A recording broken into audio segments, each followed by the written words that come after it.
বন্ধুরা আসসালামু আলাইকুম। আশা করি সকলেই ভালো আছেন এবং সুস্থ আছেন। আমাদের বাংলাদেশে এখন এই মুহূর্তে এক ধরনের তোলপাড় চলছেন। জামায়াতের আমির ডক্টর মোহাম্মদ শফিক রহমানের এক্স অ্যাকাউন্ট হ্যাকের দাবি কতটুকু যৌক্তিক? সে কিন্তু কোনো ধরনের স্ক্রিনশটও দেয়নি, কোনো ধরনের ছবিও পোস্ট করেনি। সে শুধু মুখে বলছেন তার এক্স অ্যাকাউন্টটি হ্যাক হয়েছে। সে কোনো ধরনের প্রুফ দেয়নি এবং তার অ্যাকাউন্টটি হ্যাক হয়েছে। সে কিন্তু বিভিন্ন ধরনের অশ্লীল ভাষায় নারীদেরকে অপমানজনক কিছু কথাও বলেছেন। ডক্টর শফিকুর রহমানের তার ভেরিফাই ফেসবুক অ্যাকাউন্টে নারীদের উদ্দেশ্যে যে নোংরা, জঘন্য ও অপমান করা ভাষা ব্যবহার করেছেন বলে দেশব্যাপী আলোচনাও কিন্তু চলছে। সেটি সঠিক হলের মাধ্যমে পুরো সমাজ ব্যবস্থাকে মধ্যযুগী অন্ধকারে ঠেলে দিচ্ছে প্রচেষ্টা করছেন তারা নারীদের জন্য। এবং তিনি কিন্তু নারীদের কর্মঘণ্টাও কমিয়ে দিয়েছেন এবং এর আগে আল জাজিরার সঙ্গে সাক্ষাৎকারে নারীদের ক্ষমতা প্রসঙ্গেও নৈতিকবাচক মন্তব্য করেছেন, জানিয়েছেন এই দলের একজন নেতা। এবং শিক্ষার্থী বোনদের উদ্দেশ্যেও কিন্তু ঠিক একইভাবে শব্দ ব্যবহার করেছেন। আমরা দেখেছি এই দলের প্রধান প্রকাশ্যে নারীদের জন্য কর্মঘণ্টা কমিয়ে আনার মতো বক্তব্য দিয়েছেন। যে দলটির মুখে মুখে ইনসাফ কায়েমের কথা বলে বেড়ায়, কিন্তু একটি আসনে তারা সংসদ হিসাবে কোনো নারী প্রার্থীকে মনোনয়ন দেয়নি।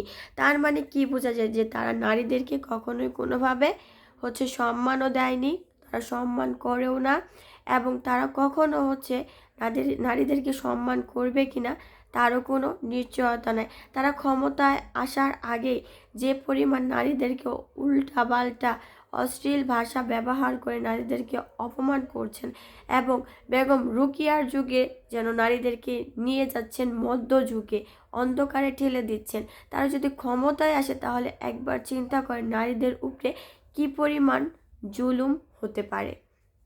একটাবার চিন্তা করেন, তারা কোনো তাদের দলের পক্ষ থেকে কোনো নারীকে মনোনয়ন দেয়নি। তারা সব ধরনের পুরুষ তারা আবার বেহেশতের টিকিট দেয়। তো তারা কিন্তু বিভিন্নভাবে বিভিন্ন আকার ইঙ্গিতে নারীদেরকে অপমানজনক কথা বলেন এবং বিভিন্ন পোস্টের মাধ্যমে তারা নারীদেরকে অপমান করে থাকেন।